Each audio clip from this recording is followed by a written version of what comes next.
Fresno State impressed against Georgia Southern.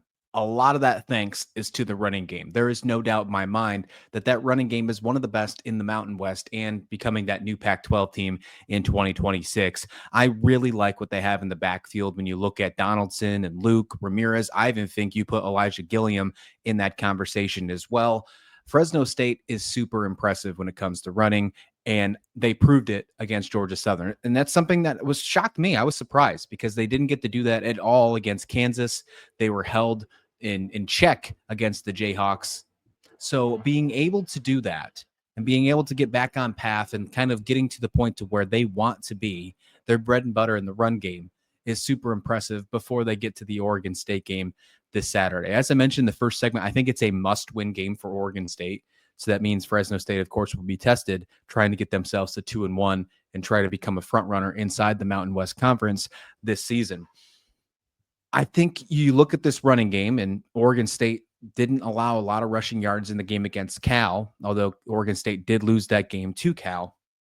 And you know that they're going to go right back to it. They're going to go back to the well. They're going to continue that rushing game, and they should. They should get more from Luke, one of the fastest guys in the game. I mean, he's so fun to watch. When he gets to the corner, if he can turn it right and not get out of bounds, then he's gone.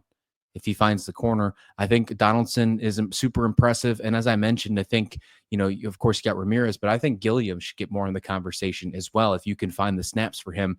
Fresno State has one of the best running back crews in the entire West Coast. I mean, in all of G5, maybe, to be completely honest with you on this conversation. What concerns me about Fresno State is not their running game. It's EJ Warner. Right now, I have to say that he's a liability to this roster. I don't know if there's a better option, but we've seen him at Rice. We've seen him at Temple, and the things about he does haven't really changed. He's aggressive, but aggressive to a fault, where he does allow turnovers. Already at 4 interceptions this season. He threw a couple bad interceptions last week. The one in Kansas, there was the one that he had in Kansas was like a tip. So like you can maybe say 3 of those 4 interceptions are his fault. But overall, EJ Warner has struggled finding his receivers downfield. When he rolls out, and that seems to happen, some of this is on the offensive line of Fresno State, especially the left side. But when he rolls out to the right, he finds a little bit more success. It sounds like he's got a little bit more time, a little bit more patience for him to be able to make a confident throw downfield. But 2 of his interceptions have come where he was either rushed, hurried, or hit when throwing on that left side of the offensive line or on the field. Now, I know they're dealing with a brand new left tackle in the system, and Braden Walton, young guy. I mean, he's a stud, 6'7", 300-something pounds. The guy's going to be a great player, and he's already showing improvement week by week compared to KU to the Georgia Southern. But it's a work in process, and playing left tackle is not an easy thing to step right into, but he's trying to do that for Fresno State. EJ Warner has to figure out when he's going to throw the ball away instead of just trying to make it downfield and always making a play. That is something that I was yelling at my screen, hoping you could hear me when he was having those interceptions against Georgia Southern. He rolled out to the left. He was getting rushed, should have just threw the ball away. It wasn't a 4th down or a 3rd and long situation. It was something that he could have tried on the next play, that he could have lived to see another play, but instead had to go to the sidelines because it was a turnover due to the interception. Those 4 interceptions are huge. And if he would have had less interceptions in the Kansas game, I'm not saying they win that game by any stretch of the imagination, but I think it's different.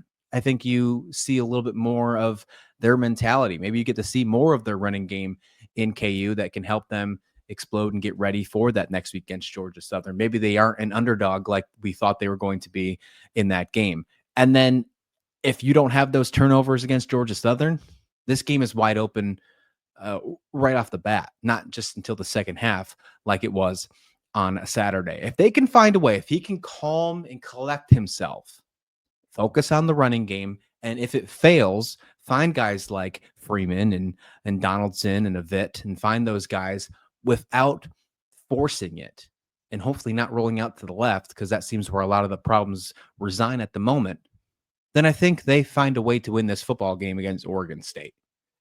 This is going to be one of those really close games on Saturday. This is a must-watch game. It's on the, if you're talking Pacific Coast time, 12:30 on the CW network. It's going to be really, really good. ESPN matchup predictor has Fresno State 62.4% chance of winning this one. Only the 37.6 to Oregon State. I don't have the odds in front of me at the moment. I don't have the spread, but I think Fresno State is and should be the favorites in this one based on what we saw at the running game against Georgia Southern. If they can continue that once again, if they can limit the turnovers, and that's pointing directly at EJ Warner, then they will probably, most likely, get Oregon State quite easily. And then it all goes back to what we talked about earlier about Oregon State being the potential putting Trent Bray on the hot seat in the month of September. I like Fresno State. I think they're in a good shape, but it all relies and stems on that running game. If we fail on that running game, if Fresno falls, then it's going to be just like that KU game, and they're going to falter. Speaking of faltering, Boise State had one of the worst outings to begin a season, especially after being in the college football playoffs last season. Aston Genty obviously was a big part of that offense, and it's not the same this year, falling to South Florida by a huge amount. Let's finish this conversation up on the other side right here on the Pac-12 Daily Podcast.